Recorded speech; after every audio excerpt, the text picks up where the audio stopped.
नमस्कार, मैं हूं प्रतीक्षा मिश्रा और आप देख रहे हैं दिल्ली पुलिस न्यूज लाइन। नशे का अंधेरा धीरे धीरे समाज की रगों में जहर घोलता है, लेकिन अब दिल्ली में इस विष के खिलाफ जंग निर्णायक मोड़ पर पहुंच चुकी है। क्राइम ब्रांच की एंटी नार्कोटिक्स टास्क फोर्स ने करोड़ों रुपए की जब्त ड्रग्स को नष्ट कर एक सख्त संदेश दिया है कि नशे के कारोबार के लिए राजधानी में अब कोई जगह नहीं। रिपोर्ट देखिए। दिल्ली अब नशे के खिलाफ आर पार की लड़ाई लड़ रही है। तस्करों पर लगातार कार्रवाई से लेकर जब्त ड्रग्स के वैज्ञानिक निपटान तक हर कदम राजधानी को नशा मुक्त बनाने की दिशा में आगे बढ़ रहा है। इसी कड़ी में दिल्ली पुलिस क्राइम ब्रांच की एंटी नार्कोटिक्स टास्क फोर्स ने जीटी करनाल रोड स्थित एसएसआई औद्योगिक क्षेत्र में biotech waste solutions private limited में विशेष ड्रग विनाश कार्यक्रम आयोजित किया, जहां भारी मात्रा में जब्त ड्रग्स को पर्यावरण अनुकूल तकनीक से पूरी तरह नष्ट किया गया, ताकि जहर की ये खेप दोबारा समाज तक न पहुंच सके। इस अवसर पर दिल्ली के उपराज्यपाल तरनजीत सिंह संधू, पुलिस आयुक्त सतीश गोलछा और कई वरिष्ठ अधिकारी मौजूद रहे। उपराज्यपाल ने इस दौरान कहा कि ड्रग्स के नेटवर्क पर और प्रभावी कार्रवाई के लिए जल्द ही एएनटीएफ का समर्पित पुलिस स्टेशन बनाया जाएगा। संदेश साफ है, लक्ष्य सिर्फ कार्रवाई नहीं बल्कि आने वाली पीढ़ियों को नशे के अंधेरे से सुरक्षित रखना है। Delhi Police has adopted a comprehensive strategy that goes far beyond routine policing. Enforcement action, financial investigation, property attachment, hotspot mapping, operation coverage, school outreach and coordination under Narcotics Coordination Center reflects a structured and mission-oriented effort. इस मौके पर लगभग 1700 kilogram मादक पदार्थों को पूरी तरह नष्ट किया गया। इनमें गांजा, hashish, heroin, cocaine, amphetamine, tramadol और अल्प्राजोलम समेत कई प्रतिबंधित नशीले पदार्थ शामिल थे। अंतर्राष्ट्रीय बाजार में इनकी अनुमानित कीमत करीब 72 करोड़ रुपए आंकी गई है। ये सभी खेप क्राइम ब्रांच और दक्षिणी जिला पुलिस द्वारा ड्रग तस्करों के खिलाफ चलाए गए लगातार अभियानों में बरामद की गई थी। ये सिर्फ मादक पदार्थों का निपटारा नहीं बल्कि नशे के पूरे नेटवर्क पर एक बड़ा और निर्णायक प्रहार है। ऑपरेशन कवच के तहत दिल्ली पुलिस का अभियान लगातार जारी है, ताकि वर्ष 2027 तक राजधानी को नशे के अंधेरे से पूरी तरह मुक्त किया जा सके। दिल्ली पुलिस की सबसे प्रभावी पहलों में से एक ऑपरेशन कवच रहा है। वर्ष 2023 की शुरुआत के बाद से यह ड्रग तस्करों और सप्लायर्स के खिलाफ एक सशक्त और सक्रिय अभियान के रूप में उभरा है। अब तक इसके तहत 13 बड़े अभियान चलाए जा चुके हैं। ऑपरेशन कवच 13 से अभियान की अवधि 24 घंटे से बढ़ाकर 48 घंटे कर दी गई है और 7 दिन का अनिवार्य फॉलो अप मैकेनिज्म भी जोड़ा गया है, ताकि जमीनी स्तर पर स्थायी प्रभाव सुनिश्चित किया जा सके। नशा सिर्फ एक लत नहीं बल्कि एक ऐसा विष है जो धीरे धीरे इंसान से उसकी पहचान, उसका भविष्य और सपनों की मुस्कान तक छीन लेता है।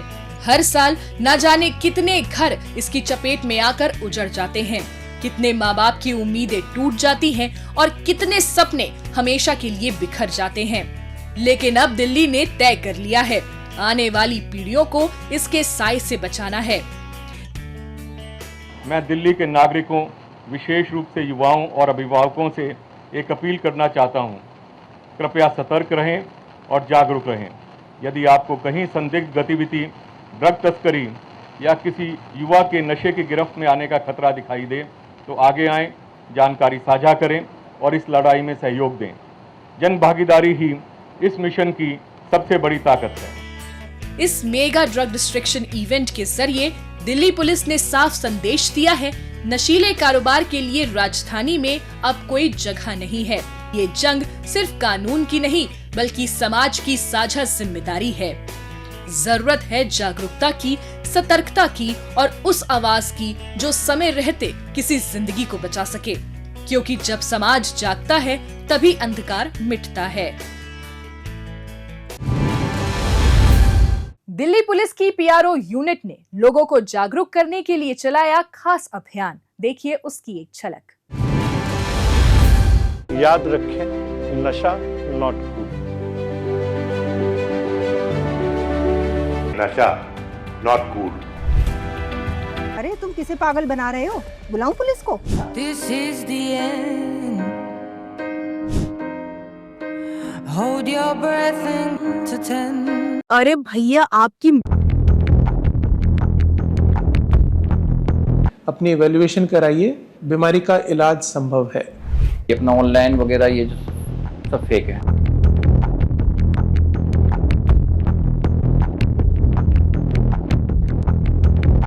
Happy mother's day mummy.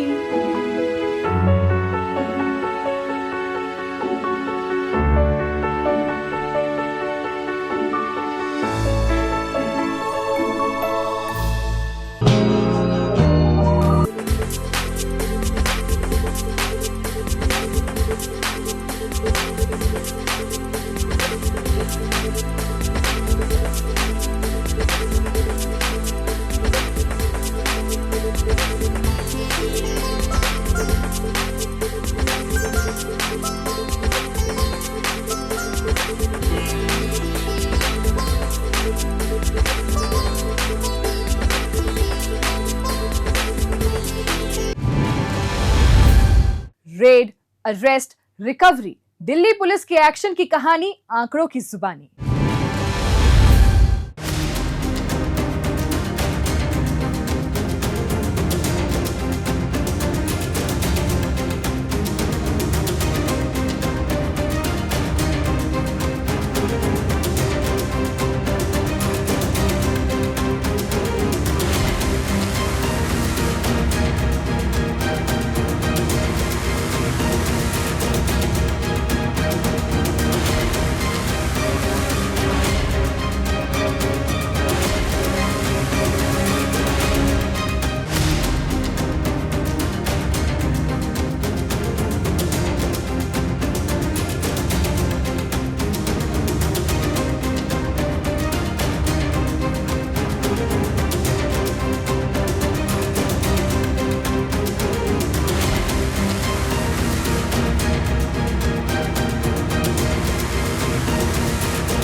अब बात दिल्ली पुलिस की उन महत्वपूर्ण उपलब्धियों की जो पिछले दिनों बनी सुर्खियां।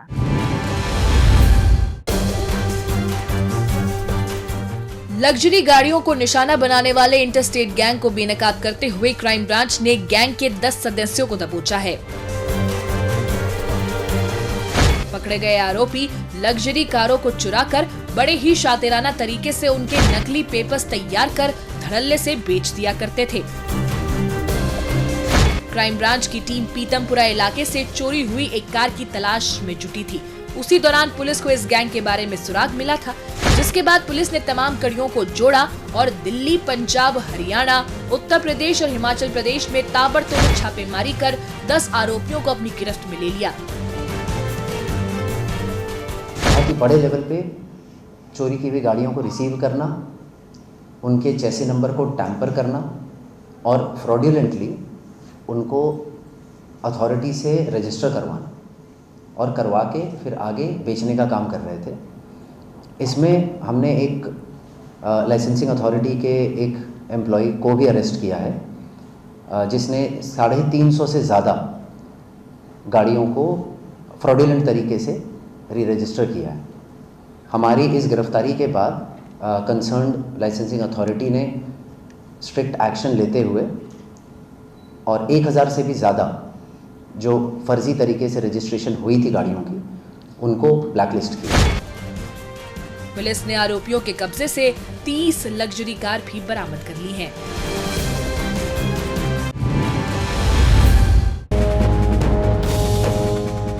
हथियारों के दम पर दिल्ली में अपना दबदबा कायम करने और अपने विरोधी टिल्लू और चीचड़ गैंग को खत्म करने के इरादे से गोगी व दिनेश कराला गैंग लगातार सक्रिय है।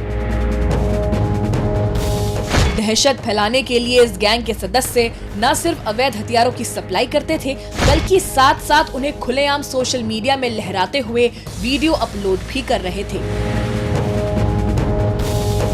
इनके कारनामों की भनक जब रोहिणी जिला पुलिस को लगी तो तुरंत एक विशेष टीम गठित कर कार्रवाई शुरू की गई, जिसके अंतर्गत पुलिस ने सबसे पहले मुख्य फाइनेंसर आरोपी राहुल उर्फ डोगरा को गिरफ्तार किया। उससे हुई पूछताछ के आधार पर पुलिस ने दिल्ली में सुरेंद्र, कुणाल और आदित्य को, जबकि यूपी के हापुड़ में दबिश देकर मेन हथियार सप्लायर इकबाल को भी धर दबोचा। गोगी गैंग की राइवलरी चल रही है और एक चीचड़ गैंग भी है वहाँ पे। तो इनके हथियारों के दोनों पर्पस थे, एक तो लोगों को डराना एक्सटॉर्शन के लिए, फिरौती के लिए, दूसरा टिल्लू गैंग वाले को किसी को निपटाना जो अगले रडार पे है, और तीसरा मैं ये भी कहूँगा कि इस हथियारों में ये व्यापार में, हथियारों के व्यापार में भी घुस गए थे कि मेरठ से ये ली मान लो एक्स अमाउंट में, तो उसमें अपना प्रॉफिट जोड़ के वाई अमाउंट में आगे बेच रहे। पुलिस ने आरोपियों के कब्जे से 17 पिस्टल, 106 जिंदा कारतूस सहित 2 कार भी बरामद कर ली है।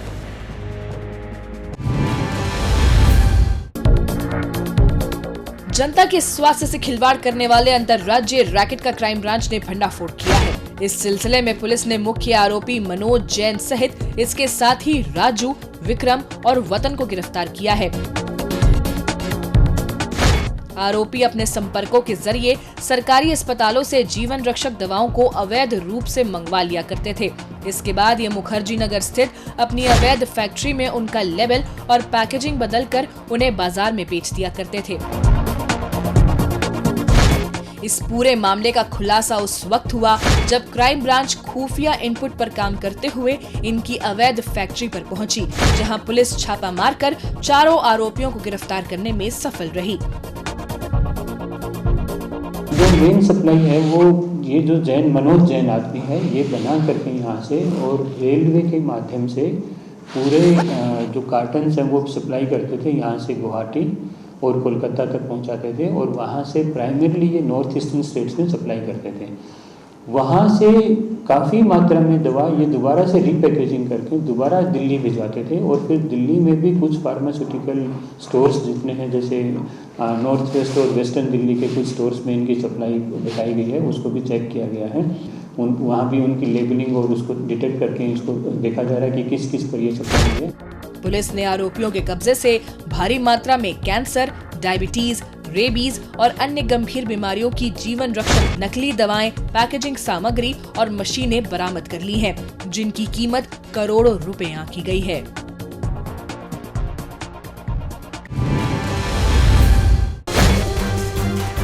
शेयर मार्केट में बेहतर रिटर्न का लालच देकर ठगी करने वाले गैंग का मध्य जिले के साइबर थाने की पुलिस ने भंडाफोड़ किया है।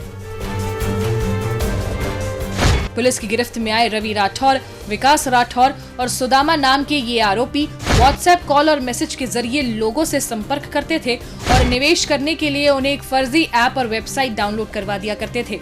इसके बाद ये बड़े ही शातिराना तरीके से उन्हें ठग लेते थे। इनकी ठगी का शिकार हुए एक ऐसे ही शख्स से शिकायत मिलने पर साइबर पुलिस थाने की टीम ने तेजी से कार्रवाई शुरू की, जिसमें पुलिस को आरोपियों की लोकेशन बेंगलुरु और मध्य प्रदेश में नजर आ रही थी। इस पर फौरन पुलिस टीम संभावित स्थान पर पहुंची और तीनों आरोपियों को गिरफ्तार कर दिल्ली ले आई। पुलिस ने आरोपियों के कब्जे से 3 laptop, 19 mobile phone, 13 SIM card और 1 कार भी बरामद कर ली है।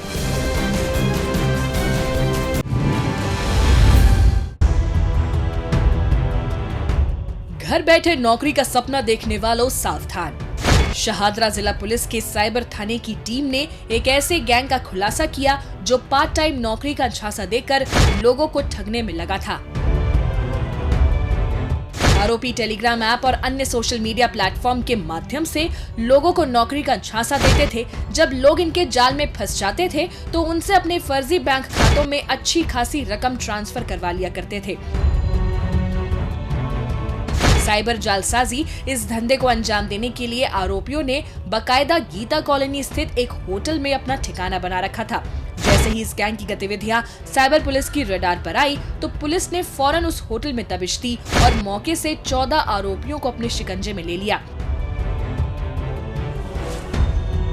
ये आरोपी सोशल मीडिया प्लेटफॉर्म के जरिए जॉब पोर्टल्स और मैसेजिंग ऐप्स और व्हाट्सएप और टेलीग्राम जैसे ऐप्स के जरिए खासकर उन लोगों को निशाना बनाते थे जो नौकरी की तलाश कर रहे हैं और या जिनके पास जो अभी बेरोजगार हैं।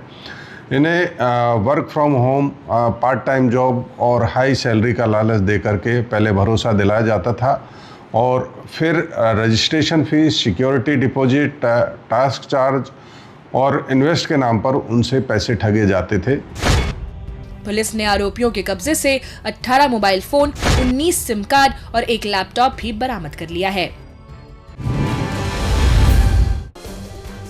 गैंगस्टर, हथियार तस्कर और पाकिस्तान समर्थित नेटवर्क को ध्वस्त करने के लिए दिल्ली पुलिस ने ऑपरेशन गैंग बस्ट 2.0 चलाया, जिसके अंतर्गत पुलिस ने अलग अलग गैंग में शामिल 482 आरोपियों को गिरफ्तार किया। इस ऑपरेशन के दौरान दिल्ली पुलिस की स्पेशल सेल और सभी जिलों की पुलिस ने मिलकर दिल्ली, हरियाणा, पंजाब, राजस्थान और उत्तर प्रदेश में 1014 ठिकानों पर छापेमारी की, जिसमें 482 आरोपियों की गिरफ्तारी की गई। जो लोग शूटर्स हैं, फाइनेंसर्स हैं, गैंग्स के आर्म्स एंड एम्युनिशन सप्लायर्स हैं, हार्बरर्स हैं, सोशल मीडिया हैंडल्स चलाते हैं गैंग्स के लिए, और गैंग्स के जो इकोसिस्टम के दूसरे पार्ट हैं, ये सब वो टारगेट्स हैं जिनको हमने आइडेंटिफाई किया था। 493 ऑर्गेनाइज्ड क्राइम टारगेट्स थे, प्लस इसके अलावा लोकल गैंगस्टर्स भी थे जो कि लोकल पुलिस के रडार पे थे। पुलिस ने आरोपियों के कब्जे से 141 पिस्टल, 212 कारतूस, 79 चाकू, 24 वाहन, 19 लाख रुपए नकद, 19 किलो मादक पदार्थ भी बरामद कर लिया है। रात का अंधेरा और उसके बाद की तस्वीरें इस बात की तस्दीक करती हैं कि अपराधी कितना भी शातिर क्यों ना हो, सेंट्रल रेंज के मध्य और उत्तरी जिला पुलिस के ऑपरेशन गैंग बस्ट से नहीं बच सकता है। इस ऑपरेशन के तहत पुलिस ने 2 आरोपी दीपांशु और अविनाश को गिरफ्तार किया, जिन्होंने करोल बाग इलाके में गोलीबारी की वारदात को अंजाम दिया था। हाल ही में जब आरोपी कमला मार्केट इलाके में अपने विरोधी गैंग के सदस्य को ठिकाने लगाने के लिए पहुंचे, तो वहां पहले से घात लगाई स्पेशल स्टाफ की पुलिस टीम को देखकर इन्होंने फायरिंग करनी शुरू कर दी। पुलिस टीम ने भी अपनी आत्मरक्षा में जवाबी कार्रवाई की और मुठभेड़ के बाद दोनों पर काबू पा लिया। इस ऑपरेशन के बाद 2 ऐसे डेस्परेट रॉबर्स जिनके ऊपर पुराने रॉबरी के मुकदमे हैं, हमारे ही नहीं सराय रोहिला के नॉर्थ जिले के भी, जो पूरी सेंट्रल रेंज को इम्पैक्ट करते हैं, और सराय रोहिला, आनंद पर्वत, प्रसाद नगर, करोल बाग, ये जो एक्सिस बनता है, इन एक्सिस पे ये लोग बहुत एक्टिव रहते हैं, आपस में इनकी गुटों की लड़ाई भी रहती है। तो इस ऑपरेशन के बाद और बाकी जो अरेस्ट थे हमने जो किए लास्ट 2 हफ्ते में, और ये उसका कल्मिनेशन रहा ये ऑपरेशन, तो इन सब एक्टिविटीज़ के बाद हमारा ये मानना है कि बहुत हद तक ये जो आपस में गैंग्स में जो भी इश्यूज चल रहे हैं, जो लड़ाइयाँ चल रही हैं, उनमें जो लोग इन्वॉल्व हैं उनको हमने आइडेंटिफाई कर लिया। पुलिस ने आरोपियों के कब्जे से 2 पिस्टल और 3 जिंदा कारतूस भी बरामद कर लिए हैं।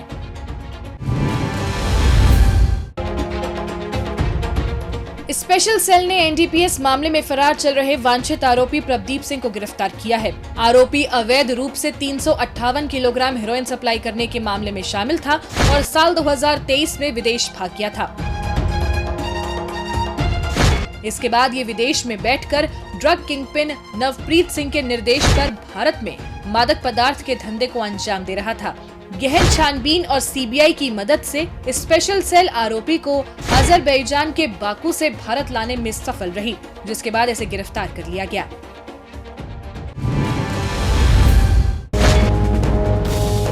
क्राइम ब्रांच ने ऑपरेशन गैंग बस्ट 2.0 के तहत बड़ी कार्रवाई करते हुए कुख्यात राशिद केबलवाला और हाशिम बाबा गैंग के 6 शार्प शूटर और गुर्गों पर शिकंजा कसा है। पकड़े गए आरोपी सिग्नल ऐप के जरिए विदेश में बैठे राशिद केबलवाला और जेल में बंद हाशिम बाबा के संपर्क में थे, जिनके इशारे पर ये दिल्ली में व्यापारियों से रंगदारी वसूलने, सट्टा कारोबार, फायरिंग और गैंगवार जैसी वारदातों को अंजाम देने की साजिश रच रहे थे। ऐसे ही एक सनसनीखेज वारदात को अंजाम देने के लिए जब ये करोल बाग इलाके में पहुंचे तो क्राइम ब्रांच को इसकी भनक लग गई। इस पर पुलिस ने संभावित स्थान पर घेराबंदी की और इन 6 आरोपियों को धर दबोचा। पूछताछ में पता चला कि ये सारे लोग हाशिम बाबा गैंग और राशिद केबलवाला के लगातार संपर्क में हैं और उन्हीं के बोलने पर वेपन्स की सप्लाई आगे भी प्रोवाइड करते हैं और खुद भी कंट्रोल करते हैं। इसमें जो सबसे मेन बड़ा आदमी जो इसमें निकला वो नवाजीज करके एक लड़के को गिरफ्तार किया है, जो कि बहुत ही ड्रेडेड क्रिमिनल है और फिर पहले भी ये 3-4 मुकदमों में शामिल रहा है। 302 का भी इसमें मर्डर का भी इस पर केस है, एक पुराना केस है। पुलिस ने आरोपियों के कब्जे से 10 पिस्टल और 81 जिंदा कारतूस और एक कार भी बरामद कर ली है। दिल्ली में धारदार हथियार से अटैक कर लूटपाट करने वाला आरोपी अजय बग्गा चढ़ा उत्तर पश्चिमी जिला पुलिस के हत्थे। पकड़ा गया आरोपी पीतमपुरा और केशवपुरम इलाके के 2 घरों में किसी बहाने से घुस गया था, जिसके बाद आरोपी ने घर में मौजूद लोगों पर धारदार हथियार से हमला कर उन्हें घायल कर दिया और लूटपाट कर मौके से फरार हो गया था। ये दोनों ही मामले सोशल मीडिया पर भी वायरल हुए थे। दोनों मामलों की गंभीरता को देखते हुए जिले के स्पेशल स्टाफ की टीम ने सीसीटीवी पड़ताल और अपने मुखबिर तंत्र की सहायता से आरोपी को मॉडल टाउन इलाके से अपनी गिरफ्त में ले लिया। पुलिस ने आरोपी के कब्जे से वारदात में इस्तेमाल हथियार भी बरामद कर लिया है।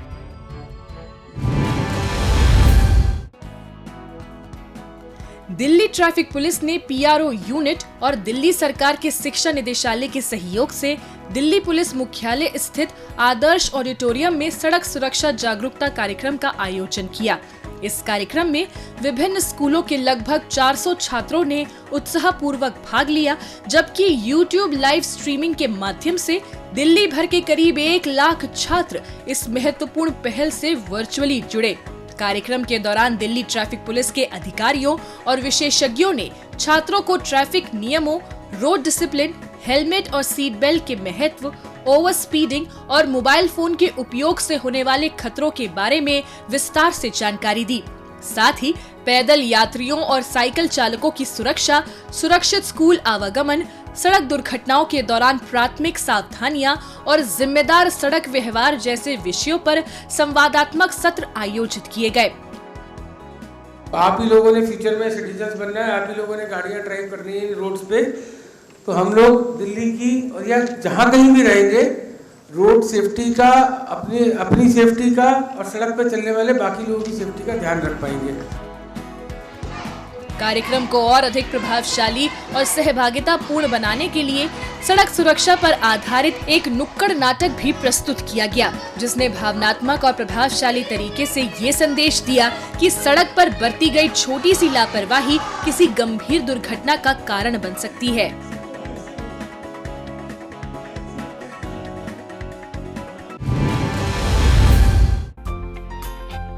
रोहिणी जिले के परिवर्तन सेल द्वारा थाना KNK मार्ग क्षेत्र के सेक्टर 15 स्थित विद्या भारती पब्लिक स्कूल में रिस्पॉन्सिबल बिहेवियर विषय पर एक जागरूकता व्याख्यान आयोजित किया गया। इस कार्यक्रम में छात्राओं को सुरक्षित व सतर्क रहने और किसी भी आपात स्थिति में आत्मविश्वास के साथ सही प्रतिक्रिया देने के बारे में विस्तृत जानकारी दी गई। साथ ही पुलिस ने छात्राओं के लिए आत्मरक्षा प्रशिक्षण सत्र भी आयोजित किया, जिसमें उन्हें सुरक्षा के विभिन्न तौर तरीके सिखाए गए। इसी प्रकार बाहरी जिले के शिष्टाचार स्क्वाड टीम ने भी महिलाओं की सुरक्षा और अधिकारों को लेकर महत्वपूर्ण जागरूकता अभियान चलाया। इस दौरान पुलिस ने सार्वजनिक स्थानों पर नागरिकों को सुरक्षा संबंधी सुझाव दिए और उन्हें कानून व उनके अधिकारों के प्रति जागरूक किया। इसके साथ ही पुलिस ने लोगों को आपात स्थिति में तुरंत सहायता के लिए महिला हेल्पलाइन 1091 और आपातकालीन नंबर 112 के उपयोग के बारे में भी जानकारी दी।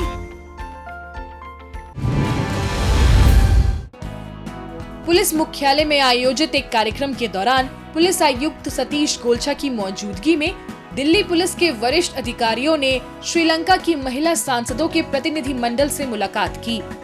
इस दौरान पुलिस अधिकारियों ने प्रतिनिधिमंडल को राजधानी में महिलाओं की सुरक्षा के लिए हेल्पलाइन, पेट्रोलिंग, टेक्नोलॉजी और त्वरित कार्रवाई सिस्टम के बारे में जानकारी साझा की। साथ ही संवेदनशील पुलिसिंग और महिला केंद्रित अभियानों पर भी विस्तृत चर्चा की। श्रीलंकाई प्रतिनिधिमंडल ने दिल्ली पुलिस की पहल और महिला सुरक्षा को लेकर किए जा रहे प्रयासों की सराहना की। मोबाइल फोन आज हमारी जिंदगी का अहम हिस्सा बन चुका है। ऐसे में जब यही फोन खो जाता है तो नुकसान सिर्फ आर्थिक नहीं होता, भावनात्मक भी होता है। लेकिन अब दिल्ली पुलिस ने भरोसे को वापस लाने की एक बड़ी पहल की है, ऑपरेशन विश्वास, जहां तकनीक और पुलिसिंग के तालमेल से खोए हुए मोबाइल फोन उनके असली मालिकों को लौटाए गए। कैसे लौटी लोगों के चेहरों पर मुस्कान, देखिए ये खास रिपोर्ट। कभी कभी एक मोबाइल फोन सिर्फ एक गैजेट नहीं होते, उसमें किसी की यादें होती हैं, किसी की मेहनत, किसी की पूरी दुनिया। और जब वो खो जाता है तो इंसान सिर्फ फोन नहीं खोता, वो खुद को असहाय महसूस करने लगता है। लेकिन दिल्ली में अब पुलिसिंग सिर्फ एफआईआर दर्ज करने तक सीमित नहीं रही, बल्कि लोगों का वही भरोसा लौटाने की कोशिश बन चुकी है। दिल्ली पुलिस के विशेष अभियान ऑपरेशन विश्वास के तहत चोरी और गुम हुए मोबाइल फोन उनके असली मालिकों को वापस सौंपे गए। दिल्ली विश्वविद्यालय के नॉर्थ कैंपस स्थित मल्टीपर्पज हॉल में आयोजित इस कार्यक्रम में 12,600 मोबाइल फोन लोगों को लौटाए गए। इस मौके को दिल्ली के उपराज्यपाल तरनजीत सिंह संधू, पुलिस आयुक्त सतीश गोलछा की गरिमामयी उपस्थिति ने और भी खास बना दिया। लेकिन इस कार्यक्रम की असली तस्वीर वो चेहरे थे जिनकी आंखों में महीनों बाद राहत और मुस्कान लौट आई थी। Delhi police is not just returning mobile phones, it is restoring trust and reassuring citizens that it is there working for them. This device carries a person's world, photographs, contacts, banking access, work and memories. Losing it creates anxiety and distrust. The smile, the relief, the confidence, that system has responded. That is what good policing, that is why Operation Vishwas deserves genuine appreciation. Operation विश्वास सिर्फ एक अभियान नहीं, बल्कि तकनीक और policing के तालमेल की एक बड़ी मिसाल बनकर सामने आया। पिछले कई हफ्तों से दिल्ली पुलिस की टीमें लगातार मिशन मोड में काम कर रही थीं। CIR पोर्टल की मदद से चोरी और गुम हुए मोबाइल फोन ट्रैक किए गए और फिर उन्हें बरामद करने के लिए पुलिस टीमों ने देश के अलग अलग राज्यों तक छापेमारी की। पिछले 45 दिनों में 19,000 से ज्यादा मोबाइल फोन बरामद किए गए हैं। हर मोबाइल फोन जो बरामद हुआ है उसके पीछे एक मानवीय कहानी जुड़ी हुई है। किसी परिवार की अनमोल तस्वीरें और यादें वापस मिली हैं, किसी कामकाजी व्यक्ति का रोजगार और संपर्क से फिर से बहाल हुआ है, किसी वरिष्ठ नागरिक का अपने परिवार और जरूरी संपर्कों से दोबारा जुड़ाव हुआ। और जब नागरिक अपना मोबाइल वापस प्राप्त करते हैं तो वे केवल एक उपकरण वापस नहीं पाते, वे एक ऐसी पुलिस व्यवस्था को देखते हैं जिसने उनकी समस्या को गंभीरता से लिया और समाधान तक पहुंचाया। दिल्ली पुलिस की इस पहल ने सिर्फ मोबाइल फोन वापस नहीं लौटाए, बल्कि लोगों के बीच ये एहसास भी मजबूत किया कि शिकायत दर्ज होने के बाद सिस्टम लगातार काम कर रहा है। ऑपरेशन विश्वास अब केवल मोबाइल रिकवरी का अभियान नहीं, बल्कि बदलती पुलिसिंग की उस तस्वीर का नाम है जहां तकनीक के साथ संवेदनशीलता भी उतनी ही गहरी है। दिल्ली पुलिस ऐसी पुलिसिंग के लिए निरंतर प्रतिबद्ध है जो आधुनिक हो, संवेदनशील हो, रिजल्ट ओरिएंटेड हो और नागरिकों को केंद्र में रखकर काम करे। हम तकनीक के बेहतर उपयोग, मजबूत समन्वय और प्रभावी सेवा वितरण के माध्यम से यह सुनिश्चित करते रहेंगे कि दिल्ली की पुलिसिंग केवल प्रभावशाली ही नहीं बल्कि भरोसेमंद और मानवीय भी बनी रहे। संदेश साफ है, अपराधी कितना भी शातिर क्यों ना हो, तकनीक, कानून और सतर्क पुलिसिंग की पकड़ से बच नहीं सकता। और शायद यही किसी भी आधुनिक पुलिस व्यवस्था की सबसे बड़ी पहचान है। कि यह अभियान दिल्ली के सभी जिलों में डीसीपी कार्यालयों और पुलिस थानों के माध्यम से लगातार जारी रहेगा, ताकि बरामद हर मोबाइल फोन उसके वास्तविक मालिक तक सम्मान, पारदर्शिता और सहज प्रक्रिया के साथ पहुंच सके। दिल्ली पुलिस पर आपका विश्वास ही हमारी सबसे बड़ी ताकत है। आपकी संतुष्टि ही हमारी प्रेरणा है और आपकी सुरक्षा और विश्वास हमेशा हमारी सर्वोच्च प्राथमिकता रहेगी। कार्यक्रम के दौरान एक और महत्वपूर्ण पहल भी देखने को मिली, जब यातायात नियमों की जानकारी देने वाली एक सुरक्षा गाइड बुकलेट लॉन्च की गई, जो सड़क पर सुरक्षित व्यवहार को बढ़ावा देती है। उपराज्यपाल ने विशेष रूप से डिजाइन किए गए ट्रैफिक एग्जीबिशन वैन का उद्घाटन किया, जिसका उद्देश्य आम नागरिकों को सड़क सुरक्षा के प्रति जागरूक करना है। दिल्ली पुलिस न्यूज लाइन में आज के लिए बस इतना ही। अगले एपिसोड में दिल्ली पुलिस की ताजा तरीन खबरों के साथ हम फिर होंगे हाजिर। वीडियो को लाइक और शेयर करना ना भूलें। चैनल को सब्सक्राइब करें और अपनी राय कमेंट बॉक्स में हमें जरूर बताएं। नमस्कार।